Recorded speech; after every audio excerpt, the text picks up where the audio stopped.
Hello, they were dubbed by millions as a life-changing breakthrough, but now the hype surrounding antidepressant drugs like Prozac has been turned on its head.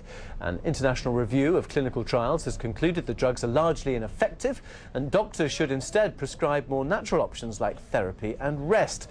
Researchers from Britain, Canada and the United States published their stark results in the journal Public Library of Science Medicine. But drug manufacturers say the study's findings fly in the face of clinical evidence. BBC's Jane Haddon has more. The researchers looked at 4 very commonly used antidepressants, including 2 of the most familiar names on the market, Prozac and Seroxat. They're seen as new generation drugs because until now they've appeared to treat depression better and with fewer side effects than anything that's gone before.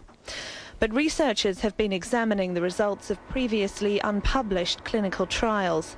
They found that the drugs were often no more effective than placebos or dummy pills, and that there seemed little reason to offer them to any but the most severely depressed patients.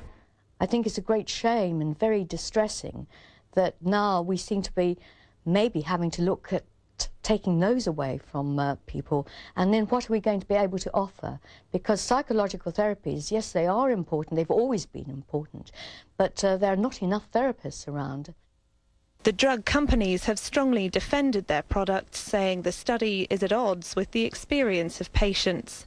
But with 1 in 10 adults likely to suffer from depression at some point in their lives, there have been concerns in recent years that medication is being overprescribed.